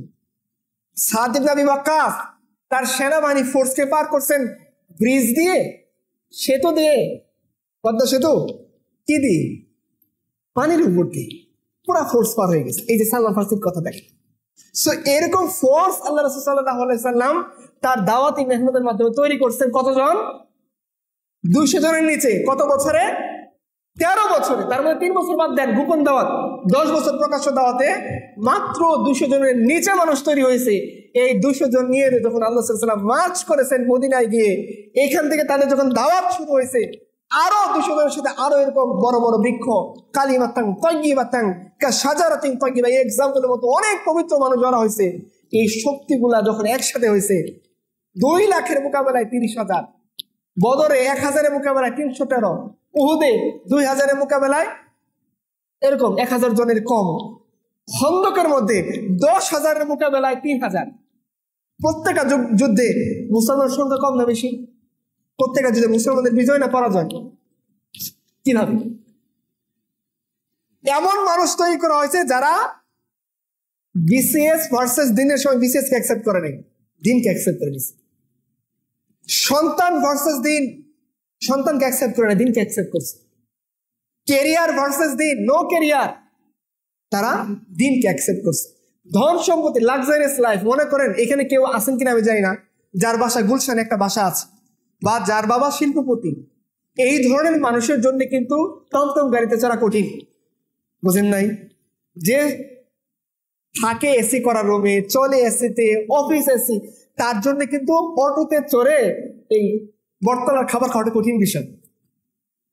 এই লাইফটা যারা মেনে নিতে পারছে আর কি পরিমাণ কোরবানি করেন আল্লাহর সাথে, তাই না? এরকম মানুষ কিন্তু আল্লাহ জামানায় ছিল না। এই যে কালিমাতাম তাইয়্যিবাতান, এটা কিন্তু এরকম না যে ঠিক আছে ওই যে ইয়ের মতো অনেকটা বামপন্থীর মতো, ঠিক আছে খাইতে পারে প্রণেতারিয়াতে বিপ্লব করছে, সব কিন্তু প্রণেতারিয়াত না। সমাজের এরিস্টোক্রেট ক্লাস আছে, আবু বকর আপার ক্লাস লোয়ার ক্লাসের মানুষ। আমি কিন্তু এটা নেগলেক্ট করা অর্থে না, বোঝানোর জন্য বলতেছি যে আবু বকর সমাজের আপার ক্লাসের লোক না লোয়ার ক্লাসের লোক? আপার ক্লাসের লোক, সর্দার মানুষ। বনু কি বলে, বনু আদি গোত্রের না, বনু তামিম গোত্রের সর্দার। উমর আপার লেভেলে না লোয়ার লেভেলের মানুষ? মুসাইব ইবনে উমাইর আপার লেভেল না লোয়ার লেভেল? হামজা আপার লেভেলে লোয়ার লেভেল? আব্বাস? শক্ত কুরাইশে বড় বড় লোকের কথা বলতেছি, তো লোয়ার লেভেলের মানুষ শুনছি। তাই এটা মনে করার কোনো কারণে যে এটা বোধ প্রণেতারি, এটা বিপ্লব, গরিব মানুষ না খেতে পেরে সমাজে বিপ্লব করছে, না, এটা না খাওয়ার বিপ্লব না, এটা বুলডোজার খাওয়ার বিপ্লব না, এটা গর্ভবতী সে যে গর্ভবতীর কাঠ খাওয়ার বিপ্লব না। এটা কিসের বিপ্লব? এটা হলো সমাজের বিরুদ্ধে, আল্লাহ দ্রোহী নিজামের বিরুদ্ধে আল্লাহর পন্থীর বান্দাদের বিপ্লব। এটা জুলুম থাকবে না, মিটিয়ে ফেলবে। এই যে বিপ্লবের জন্য মানুষ যে তৈরি হয়েছে, আমাদের মূল কথা যে আমরা যারা দাওয়াতে কাজ করতেছি আমাদের মধ্যে এই টেন্ডেন্সিটা রাখতে হবে, যেমন এমন মানুষ আমাদের ম্যারাথন দৌড়ের মধ্যে তৈরি করবো যারা এই ধরনের মানুষ হবে এবং তারা লং রানের জন্য প্রস্তুত থাকবে, লম্বা সময় ধরে, আজকে না, কালকে না, পরশু না, এক সপ্তাহ না, 1 বছর না, 2 বছর না, যত বছর লাগে, যত শতাব্দী লাগে, যত যুগ লাগে, এই যুগ শতাব্দীর সময় কালের জন্য তারা প্রস্তুত থাকবে। এরা হবে অমর। অমর কাদেরকে বলে বলেন? অমর কি? যারা 10 বছরের জন্য, 20 বছরের জন্য, 200 বছরের জন্য। অমর কাদেরকে বলে? অমর যারা কোনো যুগের না, কোনো কালের না, কোনো শতাব্দীর না, কোনো দেশের না, এরাই তো অমর। এখন বলেন তো, বাল আহইয়াউন ইনদা রাব্বিহিম ইরসাকুন, এখানে আল্লাহ অমরত্বের কথা বলছেন না মরার কথা বলছেন? দেখো, যারা আল্লাহ রাস্তায় মারা যায় তাদেরকে তোমরা নিহত বলো না, এরা অমর, এরা মরে নাই, এরা আল্লাহর কাছে রিজিক প্রাপ্ত। আপনার আমার টার্গেট তো এইটাই। অমর হতে গেলে আপনি 10 বছরের প্রিপারেশন নিয়ে রাখলে হবে না, 20 বছরের প্রিপারেশন নিয়ে রাখলে হবে না, একটা প্রজন্মের প্রিপারেশন নিয়ে রাখলে হবে না, আপনাকে প্রজন্ম থেকে প্রজন্মান্তর প্রিপারেশন নিয়ে রাখতে হবে। আপনাকে মনে রাখতে হবে যে আপনি পারেন না, কোনো সমস্যা নেই। বলেন, শহীদদের সর্দার কে? হামজা ইবনে আব্দুল মুত্তালিব রাদিয়াল্লাহু আনহু। তিনি কি মক্কা বিজয়ের আগে মারা গেছেন না পরে মারা গেছেন? ইসলামের বিজয় যেটাকে বলে ফতে মক্কা, সেটা তিনি দেখে যেতে পারছেন না পারেন নাই? কার মৃত্যুতে আল্লাহর আরশ কেঁপে উঠছে? সাদ ইবনে মুআয রাদিয়াল্লাহু আনহু। আর কারো মৃত্যুতে কিন্তু আরশ কাঁপে নাই। উনি ফতে মক্কার আগে মারা গেছেন না পরে মারা গেছেন? তাহলে দেখেন, বড় বড় মানুষজনের কথা বল, যাদের মৃত্যুতে আরশ কাঁপে। হানজালা, তার মৃত্যুর পরে ফেরেশতারা গোসল দেওয়ার জন্য আসছেন না? জাফর ইবনে আবি তালিব রাদিয়াল্লাহু আনহু, ওনার 2 হাত কাটা পড়ছে। রাসূলুল্লাহ সাল্লাল্লাহু আলাইহি ওয়াসাল্লাম এসে দেখেন জাফরের বাচ্চারা কাঁদতেছে। আল্লাহ সাল্লাল্লাহু আলাইহি ওয়াসাল্লাম বলেন, শোনো, কেঁদো না, তোমাদের বাবার 2 হাত কাটা পড়ছে, আল্লাহ তাকে 2টা ডানা লাগাই দিয়েছেন, সে এখন আরশের চতুর্দিকে ঘুরে বেড়াচ্ছে। এই যে বড় বড় মানুষগুলো যাদের ফজিলত এত বেশি, ওনারা কি ফতে মক্কার আগে মারা গেছেন না পরে মারা গেছেন? কিন্তু ওনারা অমর হইতে পারছেন কি পারেন নাই? বলেন, পারছেন? কেন পারছেন? এক একটা এরকম পিলার ছিলেন, পিলার, কালিমাতুন তাইয়্যিবা, পবিত্র গাছ, যারা এক একটা পুরা দুনিয়াকে হেলাই দেওয়ার যথেষ্ট। গোটা দুনিয়া যদি তাদের সাথে টক্কর লাগতেছে, দুনিয়া পরাজিত হবে। আর তারা কেন? কারণ তারা হাত দেওয়ার পরে কি বলতেছে? আলহামদুলিল্লাহ, আল্লাহ আমার হাতকে কবুল করছেন। সন্তান দেওয়ার পরে কি বলতেছে? আলহামদুলিল্লাহ, আল্লাহ আমার 4 সন্তানকে তার দিনের জন্য কবুল করছেন। চোখ দেওয়ার পরে কি বলতেছেন? আলহামদুলিল্লাহ, আল্লাহ আমার চোখকে আল্লাহ রাস্তায় কবুল করছেন। এই মানুষদেরকে কেউ পরাজিত করতে পারবে? বলেন, জুলাইয়ের আন্দোলন আপনারা দেখেছেন। জুলাইয়ের আন্দোলনটা বিপ্লব, এক্সপ্লোশন ঘটনা কখন ঘটলো? বিস্ফোরণটা আবু সাইদ যখন বুলেটের সঙ্গে দাঁড়ায় গেল। এরপরেই তো অনেক আন্দোলনটা আরো বেগবান হলো না? আরো জায়গায় জায়গায় অনেক মানুষ মারা যেতে থাকলো, মানে যদি নিয়োগ শহীদ হতো তাহলে শহীদ হতে থাকলো, জালিমের বিরুদ্ধে যদি দাঁড়ায় ইমান নিয়ে শহীদ হতে থাকলো, এরকম যারা। এরপরেই তো আপনাদের রক্ত টকবক দিয়ে উঠলো। তার মানে দেখেন, এই যে একটা বট গাছ, এই যে আমি তাকে কালিমাতুন তাইয়্যিবা বলবো, কারণ তার স্ট্যাটাস গুলো বলে যে সে মুসলমান ছিল, মুমিন ছিল, ইমানদার ছিল। আবু সাইদ স্ট্যাটাস গুলো আছে না? সে ইমানদার ছিল, সে নিজে সাক্ষ্য দিয়ে গেছেন, আমাদের বলার জন্য সহজ। এরকম মুমিনদের যখন কুরবানি সামনে আসলো, বট বৃক্ষের মতো, পবিত্র বৃক্ষের মতো, বড় গাছের মতো, তারা যখন দাঁড়িয়ে গেল জালিমের সামনে, আন্দোলনগুলো বেগবান হল। জালিম ভয় পাইছে কি পাইছে না? প্রথমে কি বলছে? রাজাকারের বাচ্চা মনে কি বলছে? যেটা তো বলে ফেলছি, আমি তো বলতে চাইনি, সবাইকে বলিনি এরকম, ওই যে ইন্টারনেট বন্ধ করিনি, বন্ধ হয়ে গেছে এরকম, ওটা আমি ইচ্ছা করে ইন্টারন্যাশনাল বলিনি, এটা বলে ফেলছি, এটা সবাইকে তো বলিনি। রাগ করার কি হলো? সুর নরম হইতেছিল, শেষে চাপ দিয়েছিল তোমরা কি করো, সমঝোতায় বসো, কোটা সব বাতিল, আইন করে দিচ্ছে না সাথে সাথে ঘেট করা, কোটা সব বাতিল না, তখন এক দফা সরে যায় পদত্যাগ। এই যে বিপ্লব এভাবেই কিভাবে হয়? কিছু কোর সাথী লাগে, কোর মানুষ লাগে, যারা দুনিয়ার সমস্ত বাধা বিপত্তি মোকাবেলায় দাঁড়িয়ে থাকবে। কারণ তারা কিন্তু পুরাতন ইমারত নির্মাণ ঘষামাজার কাজে লাগে না, তারা নতুন ইমারত বানানোর কাজে লাগছে। এখন এই ইমারতের এক্সাম্পল নিয়ে আসেন। পুরাতন ইমারতকে ঝকঝকা করা সহজ সহজ না ভাই? পাইলিং করতে হবে না, ইটের গাঁথুনি দিতে হবে না, দরজা জানালা সব লাগবে না, লাইটিং সব জিনিসই থাকবে। জাস্ট যে সমস্ত জায়গায় আপনার ডিফেক্ট হয়ে গেছে, প্রবলেম হয়েছে, ওইগুলো ঘষে যে আপনি কি করবেন। এটা সহজ কাজ না কঠিন কাজ? বিপ্লব মানে কি? বিপ্লব মানে হচ্ছে নতুন ইমারত নির্মাণ করা, আগে যা ছিল সব ভেঙে গুড়িয়ে চুরমার করে নতুন ইমারত নির্মাণ করা। ইসলাম কি করেছে? সমস্ত জাহিলিয়াতকে খতম করে সেই জাহিলিয়াতের উপরে তাওহীদের ইমারত নির্মাণ করেছে। সে কি কোনো কিছু নিয়েছে? সে নতুন একটা সভ্যতা পৃথিবীর সামনে উপহার।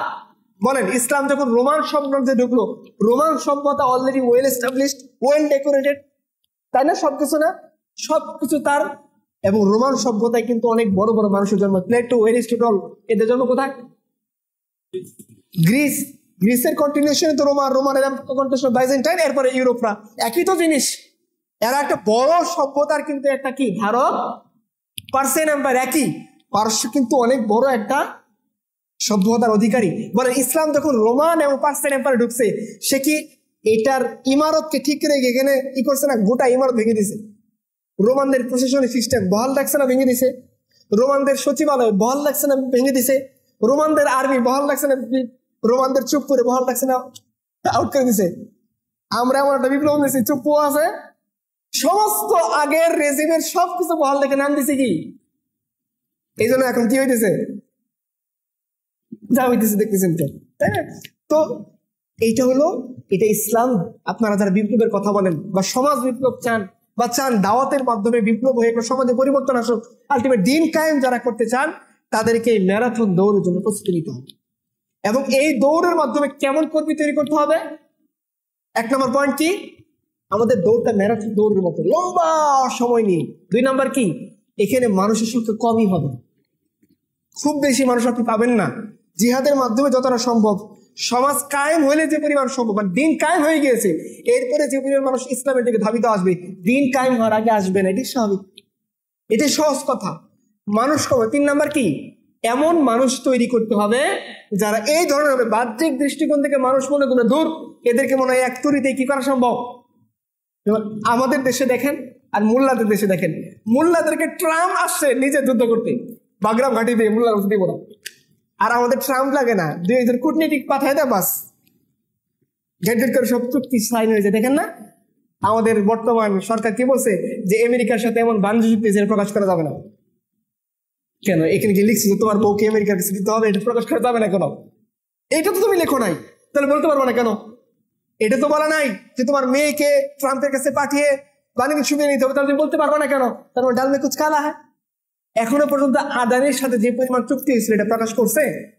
কি কি চুক্তি হয়েছিল আপনারা কিন্তু জানেন না, জাস্ট কিছু জানেন যে ভোলার এখানে নিবে, এই বিদ্যুতের জন্য 1700 কোটি টাকা চার্জ দিতে, এগুলো জানেন। আর কি হয়েছে আপনারা কিছু জানেন না।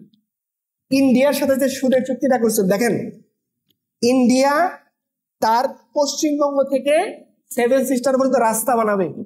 কোন দিক দিয়ে বানাবে? বাংলাদেশের ভিতর দিয়ে বানাবে। ইন্ডিয়া বানিয়ে দিবে, বাংলাদেশকে বলে তুই বানাবি রাস্তা, কার ইউজ করবো আমি, আমার আর্ম ফোর্স, আমার বাহিনী, আমার জিনিসপত্র নিয়ে যাবো, রাস্তা বানিয়ে যাবো কার? শর্ত এখানে শেষ না, সিমেন্ট আমার থেকে কিনতে হবে, প্রকৌশলী আমার থাকবে, টেন্ডার আমাদের লোককে দিতে হবে। এখন বাংলাদেশ বলে আমার টাকা নাই, কোনো সমস্যা নাই, সুদ আমাদের কাছ থেকে নিতে হবে। এই যে আপনারা দেখেন বিশ্বব্যাংক ঋণ দেয়, ঋণ দেওয়ার পরে কি করে জানেন? প্রত্যেকটা কোম্পানির ঋণ দেওয়ার টার্মস এন্ড কন্ডিশন আছে না, ছোট বলে আপনারা দেখছেন ফেসবুকের একটা অ্যাপ ইনস্টল করবেন, কি টার্মস এন্ড কন্ডিশন দিবে, ওকে চাপবেন, তারপরে তো যাবে। ওদের টার্মস এর কন্ডিশনে কি থাকে, অন্যতম একটা শর্ত থাকে, তুমি যে তোমার ধরেন কথা আপনি এটা কোম্পানি, এখানে আপনি অ্যাডভাইজার দিবেন না যে আমি এত টাকা সুদ আনতেছি, এটা কিভাবে আমি কত বছরে কিভাবে দিতে পারবো, এরকম একটা জিনিস লাগবে না। আপনি যখন বিশ্ব ব্যাংকের কাছে ঋণ চাইবেন, আপনাকে এগুলো চাইবে যে তুমি কি চিন্তা করছো তোমার ঋণকে দেওয়ার জন্য। ঋণ কিন্তু চাইলে দেবে না, ঋণের অনেক টার্মস অ্যান্ড কন্ডিশনস, এটার মধ্যে অন্যতম একটা কন্ডিশন কি, তোমার রূপরেখা দাও, তুমি কিভাবে ঋণকে শোধ করবে এটা দাও। তো ওদের পরামর্শটা কি থাকে জানেন, এই কাউন্সিল, এই যে তুমি অ্যাডভাইজার নিবে, এটা আমাদের লোক দিতে হবে। কারণ দেখেন, সে ঋণ দেওয়ার পিছনে তার অনেকগুলো শর্ত থাকে, এগুলো বলতেছে না কেন, গোপন চুক্তি। এই যে আপনারা এই কাজগুলো হচ্ছে কেন হচ্ছে, আলটিমেট এখানে বিপ্লব বলে কিছুই, একটা নাম দেখানো, লোক দেখানো একটা কিছু হয়ে গেছে। তো এটা 3 নাম্বার কি বললাম, তাহলে আমাদের কিছু মানুষ তৈরি করতে হবে যারা খুব দেখতে মনে হবে কি দুনিয়া কেয়ার করবে না, দুনিয়া মনে করবে এদেরকে নেতানিয়াহু বলছিল না 3 মাসের মধ্যে আমি হামাসকে নির্মূল করে ফেলবো, আজকে প্রায় 3 বছর পারছে। মোল্লাদেরকে বলছিল না বুশের হুঙ্কার কি ছিল, 3 মাসের মধ্যে আফগানিস্তানকে আমি মাটির সাথে মিশাই ফেলবো, আজকে 23 বছর হয়েছে, মিটাইতে পারছে? কাকু বলতেছে কি বাগগ্রাম ঘাটি দেওয়া না হলে খবর হয়ে যায়, মোল্লারা কি বলছে, আসো খেলা হবে। আমরা তো অলরেডি খেলোয়াড়, নাকে খত দিয়ে কে গেছে, পেনাল্টি দিছে তাও পারে নাই, তারপর বলছে নাকে খত দিয়ে যাইতে হবে। দেখেন এই শয়তান গুলা কেমন, নাকে খত দিচ্ছে কিভাবে, লেখছে IEA। এখন দেখেন ইসলামিক এমিরেটস অফ আফগানিস্তান, এখন এটা স্বীকার করলে তাদের ঝামেলা না, বিশ্বের মধ্যে নাক দেখেন, নাকটা খত যাবে, ও নিজ দিয়ে লিখছে নট রিকগনাইজড বাই USA। আচ্ছা তুই যদি রিকগনাইজ না করো চুক্তি বললি কেন? আনরিকগনাইজড কোনো পক্ষের সাথে চুক্তি হয়? আপনি রিকগনাইজেশন দিলেই তো পরে আপনি চুক্তি করতে পারবেন। এই আসলে তো নাকে খত দিয়ে গেছে। এই যে কখন গেছে পৃথিবী, কখন তাদের সঙ্গে নাকে খত দিছে বলেন? গোটা দুনিয়া কি ইমারতের পক্ষে না বিপক্ষে? কুফরি শক্তিগুলোর পক্ষে না বিপক্ষে? মুসলমানদের অনেক দেশও কি তারা টিকে আসে না, কি হয়ে গেছে? দুনিয়ার হিসাবে কি টিকে থাকার কথা? বলেন হোয়াটসঅ্যাপ ন্যাটো বলতে আপনার কি বোঝেন? ন্যাটো বলতে কি বোঝায়? একটা দেশ, কটা দেশ, কটা 30টার বেশি। এখন আপনার 23টা দেশ শুরু হয়েছিল, এখন 30টার বেশির মতো দেশ যুক্ত হয়েছে। ন্যাটো মানে হলো কি, যদি ন্যাটোভুক্ত কোনো দেশের মধ্যে আঘাত আসে, গোটা ন্যাটোভুক্ত দেশ এটাকে নিজেদের দেশে আঘাত হিসেবে গণ্য করবে।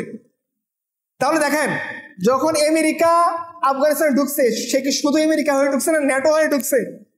ন্যাটোর 23+ দেশ নিজের দেশের এটাকে কি হিসেবে নিছে, যুদ্ধ হিসেবে নিছে। তারা পারছে না, পারে নাই। তাহলে দেখেন আপনি যে বাস্তব এক্সাম বলছেন, এমন মানুষ সংখ্যায় কম, কিন্তু সাজারাতুন তাইয়্যিবা, পবিত্র বৃক্ষ, আকাশ পর্যন্ত তাদের শাখা প্রশাখা, জমিন পর্যন্ত তাদের কি অনেক শিকড় মজবুত। পাচ্ছেন খুঁজে? দুনিয়া নাকে খত দিচ্ছে না।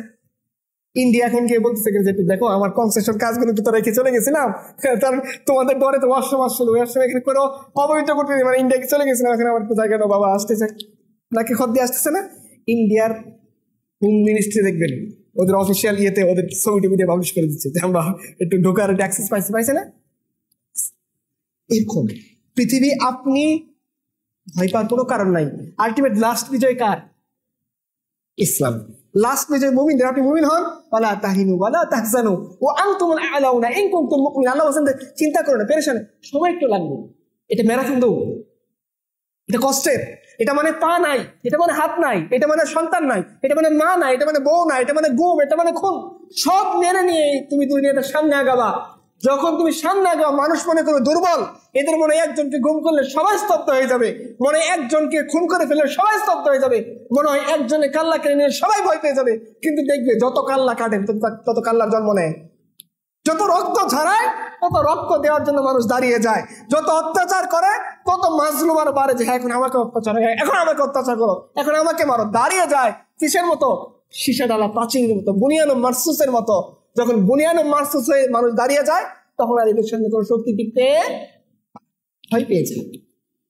আমরা তো এটাই চাই, যেভাবেই চাই, জায়েজ সুন্নত করেন, জায়েজ করেন, যেভাবেই করেন, সবার আলটিমেট লক্ষ্য যদি এটা হয়, তাহলে প্রিয় ভাই সবার জন্য আমার মেসেজ হচ্ছে, আপনারা এরকম মানুষ তৈরি করার জন্য প্রস্তুত নেন, নেবেন তো ইনশাল্লাহ।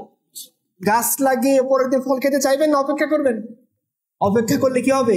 ছোটবেলা আপনারা পড়ছেন অপেক্ষার ফল মিষ্টি। মিষ্টি মিষ্টি ফল পাবেন।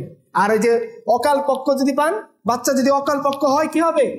ইনকিউবেটর রাখতে হবে, ইমিউনি সিস্টেম ডেভেলপ করবে না, সারা জীবন আপনাকে বাচ্চা নিয়ে ভুগতে হবে। আপনি কি ভুগতে চান? আমাদের আইডিওলজি নিয়ে আমরা কি ভুগতে চাই? আমাদের অবস্থান নিয়ে আমরা কি ডিপ্রেস হতে চাই? না, আমরা চাই না। আমরা চাই আমরা মরে গেলেও যাতে মুখের উপর হাসি থাকে। আমরা মরে গেলেও মুখে যাতে আমার ডিপ্রেশন না থাকে। ডিপ্রেশন কার থাকে ভাই মরার সময়? যে মৃত্যুর জন্য প্রিপেয়ার্ড না, যে বুঝতেছে তার সামনে আযাবের ফেরেশতা এসে গেছে, ওর মুখে হাসি থাকা সম্ভব? আযাবের ফেরেশতা কি খুব সুন্দর কোমল রূপ নিয়ে পাগড়ি বেঁধে হুজুর সেজে আসবে, নাকি হিংস্র রূপ নিয়ে আসবে বলেন? কোরআনে বলে আছে, আবু দাউদে বড় একটা হাদিস আছে, আযাবের ফেরেশতা খুব ভয়ঙ্কর সুরতে আসবে। আযাবের ফেরেশতাতে মানুষের রূহ কবজ করে ভয়ঙ্কর ভাবে করবে, নাকি খুব সুন্দর বাবা আসো আসো এভাবে বলবে? এগুলো দেখে মানুষের মুখে হাসি থাকবে না? থাকবে না? থাকবে। কিন্তু আপনি যখন দেখেন খুব স্মার্ট ভাবে আপনার বন্ধু বলছে, নাহনু আউলিয়াউকুম ফিল হায়াতিদ দুনিয়া ওয়া ফিল আখিরাহ ওয়া লাকুম ফিহা মা তাশতাহি আনফুসুকুম ওয়া লাকুম ফিহা মা তাদউন নুজুলাম মিন গফুরির রাহিম। বলছে নো ডিপ্রেশন, নো দুশ্চিন্তা, cool down brother, we are friends, চলো আল্লাহ তোমাকে ডাকছেন, আসো। রাসূল সাল্লাল্লাহু আলাইহি ওয়াসাল্লামকে যখন ফেরেশতা এসে বলতেছে না, আপনাকে অপশন দেওয়া হচ্ছে, আপনি দুনিয়াতে থাকতেও পারেন, লাগছে যাইতেও পারেন। আল্লাহ না, রফিকুল আলার কাছে চলে যাবো। প্রস্তুত না অপ্রস্তুত? সামনে রহমতে ফেরেশতা না আযাবের ফেরেশতা? রহমতে ফেরেশতা চেহারা সুন্দর না খারাপ? তার ইগুলো ডায়লগ গুলো ভালো না খারাপ? ভীতিকর না সুন্দর? মিষ্ট ডায়লগ। তা আপনি কি করবেন? আপনার ফ্রেন্ডসরা চলে বলছে, দেখো তোমার আলটিমেট গন্তব্য হলো জান্নাত, আর আমরা ফ্রেন্ডস হয়ে কথা দিচ্ছি, ওয়াদাবদ্ধ হচ্ছি, জান্নাতে না পৌঁছে আমরা তোমার কাছ থেকে সরবো না। তোমাকে এখান থেকে কবরের জীবনে নিয়ে যাব, কবর থেকে উঠবো হাসরে নিয়ে যাব, হাসর থেকে রিসিভ করে জান্নাতে পৌঁছে দিব আমরা ফ্রেন্ডস, চলো। এখন যেতে স্বাচ্ছন্দ্য বোধ করবেন কিনা করবেন না। হঠাৎ করে দেখবেন কালো একটা গাড়ি, কয়েকটা AK-47 টেনে হিসছে থেকে দিল, চল বেটা। এটাকে শান্তি কি? গাড়ি থেকে ফুল টুল নিয়ে হুজুর আসেন, ভাই আসেন, জি আপনার জন্য। আপনি কোনটা যেতে প্রেফার করবেন? দ্বিতীয় অপশনটা মুমিনদের জন্য, আর প্রথম অপশনটা খারাপ, বদবক, ফুজ্জার, পাপাচারী, কাফিরদের জন্য। ওই পথটা ডিপ্রেশনের পথ, এই পথটা ডিপ্রেশনের পথ না। তো শেষ হাসিটা হাসতে গেলে কি করতে হবে? ওইটার জন্য প্রস্তুতি থাকতে হবে। ওইটার প্রস্তুতি কি? যে আল্লাহ আমাকে, যে আল্লাহ তাআলা তুমি মিশন দিয়েছো, আমি সহজটা বেছে নিয়েছি, জিহাদের পথ আমি বেছে নিতে পারিনি। অনেকে কি জানেন, জিহাদের কথা খুব গরম, তাকবীর। আচ্ছা বলেন, আপনি জিহাদ করতেছেন এখন, তাহলে গরম দেখে এখন লাভ কি? বুঝেন না আমার কথা? যেটা আপনি এখন করতেছেন না, ওটাতে গরম দেখে লাভ কি? এখন মার্কেটিং, তাই তো? দুই ভাবে মার্কেটিং পাওয়া যায় ওয়াজের মধ্যে। একটা কি, হয় গরম কথা বলা, না তো ইংরেজি বলবেন। কোনো কথাই বলবেন না, খালি ইংরেজি বলবেন, মার্কেট পাবেন না ভাই। চম্পড় আপনি চেহারা ভালো থাকে বাস, আর কোনো কথাই নেই। আপনি আলেম না কই পাচ্ছেন কিছু দেখবেন। আমাদের লিপস্টিক হুজুররা সবার মার্কেটিং পাই যাচ্ছে, তাই না? আমি ওই যে আপনার হুজুর দেখছেন কি, দেখেন কি অধপতন জাতির। এক বাচ্চা এসে হুজুরকে চুমাতে বলতেছে, আমার মা বলছে আপনারা চুমা দিতে বলে বিরিয়ানি রান্না করে খাওয়াইবে। দেখছেন না এটা? তারা এই মার্কেটে পাই গেছে। কিন্তু তাহলে কি ইংরেজি বলবেন, অথবা কি একবার বাংলাদেশ খাবে বলে, আগামীর বাংলাদেশ, ইসলামী বাংলাদেশ। খুব সুন্দর কথাটা শুনতে সুন্দর শোনা যায়, কিন্তু আমরা দেখতেছি আগামী বাংলাদেশ শাহবাগীদের, সেকুলারদের বাংলাদেশ, ইসলামী বাংলাদেশ না। এটা বলা যায়, বলতে ভালো শোনায়, বললে আপনারা খুশি হবেন, এটা জোশ আসবে, তাকবীর দিবেন, কিন্তু আলটিমেট আপনিও দেখতেছেন এখানে বসে আগামী বাংলাদেশ সেকুলারদের বাংলাদেশ, আগামীর বাংলাদেশ শাহবাগীদের বাংলাদেশ, আগামীর বাংলাদেশ নাস্তিকদের বাংলাদেশ, আগামীর বাংলাদেশ ইসলাম হয় না। এখনো বাংলাদেশের আকাশে ইসলামের সূর্য উদয় হয় নাই। কেন? এই ইয়তরা এখনো দিন মানতে প্রস্তুত। ওরকম 200 জনের মতো মানুষ এখন আমাদের হয় নাই, যারা বটবৃক্ষের মধ্যে দাঁড়িয়ে যাবো যে না, দুনিয়া যেদিকে আসে যাই বা যাক, আমি আমার ভীষণের মধ্যে এক থাক, এরকম হয় না এখন। এই জন্য আমাদের লং টার্ম ম্যারাথন দৌড়টা কঠিন, আর আমরা তারা জেনে শুনে কিন্তু এই পথটা বেছে নিছেন। ওইটা বেছে নেন নাই, বলছেন সুযোগ নাই, জিও পলিটিক্যাল নানান কিছু বলছেন। যেহেতু নেন নাই, আপনি ম্যারাথন দৌড়ের মধ্যে আসছেন, তাহলে এটার জন্য আমাদের প্রিপারেশন থাকতে হবে কি হবে না? হাল ছেড়ে দিলে চলবে, নাকি লং টার্মে কৌশলের ভিত্তিতে স্ট্র্যাটেজি ঠিক করে দাওয়াতি রূপরেখা ঠিক করতে হবে? সব জায়গায় এখন জাহাঙ্গীরনগরে বামপন্থী দৌরাত্ম কমছে না কমে নাই? আচ্ছা বলেন, আপনি যদি শুধু দাওয়াতি কাজ করে যান, বামপন্থী দৌরাত্ম কমবে? মসজিদে কথা বললে কমবে? কমবে? শুধু মসজিদে কথা বললে কমবে? কি করতে হবে? প্র্যাকটিক্যালি আপনাকে জাতির সামনে প্রয়োগ করতে হবে বামপন্থী ভাবে স্বাধীনতা নির্বাচন। বলেন তো, বামপন্থীদের অন্যতম তাত্ত্বিক নেতা আপনাদের ভার্সিটি আনু মোহাম্মদ আছে না? এই এই এই সাইকেল হাদিস সাহেব কি হাসিনার টাকা নিয়ে চিকিৎসা করায় নাই? প্রথম আলোতে আছে। এখন স্যার শাইখ গুগলকে জিজ্ঞাসা করেন যে বাবা তুমি বলো, দেখেন বলে কি বলে না, প্রধানমন্ত্রী বলছে কি আনু মোহাম্মদের চিকিৎসা সর্বোচ্চ দেখভাল করা দিচ্ছে রাষ্ট্রকে। আনু মোহাম্মদ হাসিনার কাছের লোক না দূরের লোক? হুজুরা যখন আয়না ঘরে, হুজুরা যখন ঘুমে, আপনার আমরাই তো ইমানদাররাই তো। আনু মোহাম্মদ তখন কোথায়? হাসিনার গুখাইতেছে। ও স্বাধীনতার পক্ষে না বিপক্ষে? ওকে যখন বামপন্থীর সামনে আপনার এই পথটা করতে পারবেন না, এটাও একটা কাজ। নানান অ্যাঙ্গেল থেকে আমাদের কি করতে হবে? ইসলামটাকে সমাজের জন্য প্রাসঙ্গিক বানাইতে হবে। স্বাধীনতার জন্য কি লাগবে? ইসলামের আইডিওলজি কি দেখেন, আলোচনা শর্ট করে শেষ কথা বল। ইসলামের আইডিওলজি চিন্তা কর, মুসলিমদের কোনো ভূখণ্ড যদি কোনো কেউ দখল করে নেয়, প্রত্যেকটা বালেক মুসলমানের উপরে, নর নারীর উপরে যুদ্ধ ফরজ হয় কি হয় না? বাম পন্থা অনুসারে ফরজ হয় না। চাইলে আপনি করতে পারেন, না চাইলে আপনি পলায় ইন্ডিয়াতে যাইতে পারবেন, কোনো সমস্যা নেই। কিন্তু ইসলামে কেটে পারবেন? ইসলামের বাধ্যতামূলক কি আপনার জন্য আবশ্যক? বালেক নারী এবং পুরুষের আবশ্যক কি? খলিফা নির্দেশ দিব সবার উপর যুদ্ধ ফরজ, সবাই বালেক নারী পুরুষ সবাই কি করবে বলেন? তার মানে এই ভূখণ্ডের স্বাধীনতা যদি রক্ষা করতে চান, ইসলাম লাগবে কি লাগবে না? ইসলামের চেয়ে কে আছে এরকম যে আপনাকে বলবে যদি শত্রু প্রবেশ করে, এক বিঘত জমি দখল করে ফেলে, প্রত্যেকটা মুসলমানের জন্য ফরজ হবে এক বিঘত জমিকে উদ্ধার করা, নারী পুরুষ সবার জন্য বালেক যারা আছে চলে যাও। তাহলে স্বাধীনতার জন্য ইসলাম লাগবে কি লাগবে না? এটা বলা যাবে না। জিহাদ মানে কি খালি কাল্লা কেটে ফেলা? না, জিহাদ মানে জমিনকে, মুসলমানদের জমিকে সুরক্ষা দেয়া। ইসলাম যদি আসতো ইন্ডিয়ার সাথে এরকম গোলামের চুক্তি করতো? ইসলাম যদি আসতো সে আমেরিকার সাথে চুক্তি করে আসছে বলতে চুক্তি প্রকাশ করা যাবে না? ইসলাম আসলে কি হবে একটু মোল্লাদের দিকে তাকায়েন। ইসলাম আসলে কারেন্সি বাড়ছে না কমছে? যে ভাই আপনারা শুধু হুজুর খান ভর্তা ভাজি ইসলাম আকাশ পাতাল, কিন্তু আমরা তো দেখি না অর্থনৈতিক উন্নতি। এখন বলতে পারেন আফগানের কারেন্সির মান বেশি না বাংলাদেশের কারেন্সির মান বেশি? আফগান স্বাধীনতা লাভ করছে 3 বছর, তুমি স্বাধীনতা লাভ করছো 54 বছর। তোমার শাহবাগের ভুতুম বাজা তোমার কারেন্সির মান বাড়াতে পারে নাই? তো তোমাদের ভুতুম বাজা ইসলামের জন্য সমাজের জন্য প্রাসঙ্গিক না। সমাজের জন্য প্রাসঙ্গিক হলো ইসলাম। সে অর্থনীতিকে এমন সমৃদ্ধি এনে দেয় যে তাদের সমস্ত রিজার্ভ কিন্তু ফেডারেল রিজার্ভ ব্যাংক আটকে দিচ্ছে, দেয় নাই। রিজার্ভ বিহীন একটা দেশ নিজের টাকা দিয়ে সেতু, নিজের টাকা দিয়ে খাল, নিজের টাকা দিয়ে সিমেন্ট ফ্যাক্টরি, নিজের টাকা দিয়ে রাস্তাঘাট করতেছে, তাদের 100% দুর্নীতিমুক্ত সমাজ উপহার দিয়ে তাদের কারেন্সির মান বাড়াইতেছে। এটা ইসলাম না? কিভাবে বিভিন্ন জায়গাতে আমাদের কি করতে হবে? ইসলামটাকে সমাজের জন্য প্রাসঙ্গিক বানাইতে হবে। ইসলাম মানে হুজুর, ইসলাম মানে হুরপরি, ইসলাম মানে আসমান, ইসলাম মানে ফেরেশতা, এরকম না। ইসলামে এগুলো আছে, ইসলামে এগুলো আছে, এটা বলা যাবে না। দাওয়াতের আপনারা চিন্তা করে দাওয়াতের বিভিন্ন অ্যাঙ্গেল বানাবেন, কোন অ্যাঙ্গেল থেকে দাওয়াতটাকে আরো বেশি ফলপ্রসূ করা যায়। আর আলটিমেট লক্ষ্য কি? বিপ্লবের জন্য কিছু মানুষ তৈরি করা। চিন্তার জগতে দেখেন, অস্ত্রের যুদ্ধের আগে মস্তিষ্কের মধ্যে সেই যুদ্ধটা সেটা থাকতে হবে না? আপনি অস্ত্র চালাবেন, সে অস্ত্র চালানোর মেকানিজম মাথায় থাকতে হবে না? না থাকতে হবে না? আমরা যে পিসি চালাই মেকানিজম মাথায় আছে না? ফেসবুক চালাই মেকানিজম মাথায় আছে না? আপনি অস্ত্র পর্যন্ত যাওয়ার আগে তো মেকানিজম মাথায় থাকতে হবে। মাথার মধ্যে একটা বিপ্লব করতে হবে, মাথার বিপ্লব।